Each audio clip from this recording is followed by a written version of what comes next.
I mean, I'm going to be honest. I don't really see the pros of a GB squad in the series at all. I think you got to look at the purpose of each union. So England's purpose of why they put a sevens team into the series is very different to Scotland, very different to Wales.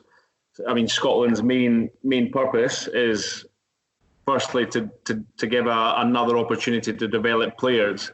We've only got 2 pro teams in Scotland, so essentially you've only got 46 players playing pro rugby every weekend. Yes, there's players in France, and England, but very few. So the sevens is such a valuable tool for us to get youngsters through playing really competitive rugby, but also it's a shop window for them. And because it's on the World Series, the club coaches are also watching them, and it's a high level of competition. So you can justify and give merit to giving these players opportunities in the pro teams.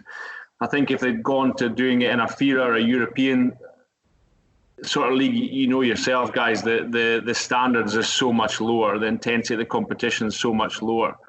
Whereas you look at England now, where's the incentive for them to pay for a sevens team, which is tough for in terms of for you guys. But when I look at it, you've got however many teams in the English Premiership.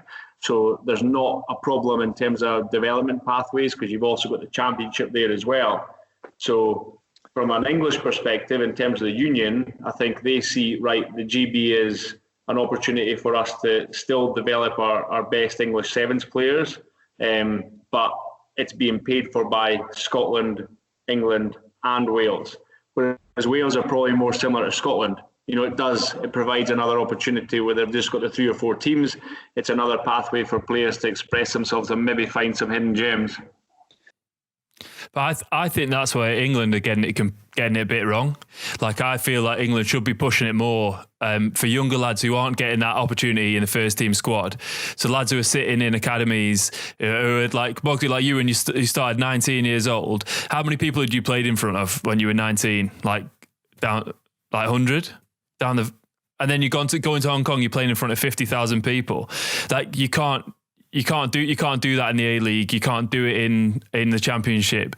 And there's only one way to see if a player is going to crack under pressure, is by putting him in that scenario. So I feel like that England should be flooding young academy players into the sevens, just to make them more professional, get them out on the big series, as you said, doing similar to Scotland.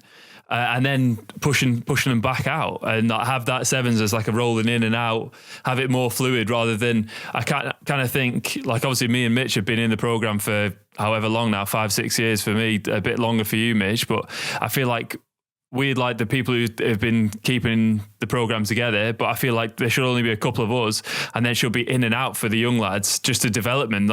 How many, we were chatting before on Burnsy, what was it, how many people had come through Wales and Scotland sevens that had played internationals, and we were struggling to name 2 or 3 that had come through recently in the recent years that had gone on to play for England. Yeah, we're trying to brainstorm. Jack Clifford, obviously, other than Rory McConaughey. That bloke Rory, yeah, God, yeah. Our top listener. Rory McConaughey. But so... Yeah, but he's Scottish anyway. He'd have made the Scotland team years ago, Yeah. Easy.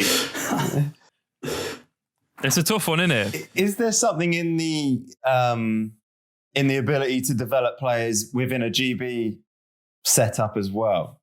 I guess that would be my question. Now, I think obviously there are fewer players who would be involved, but on the flip side, and I'll chuck you this one, Robbo, as a potential pro of the GB thing, is that aspirationally, it's great for the sevens game, because in theory, you have a GB squad that's probably going to be better funded than all the home union squads are currently.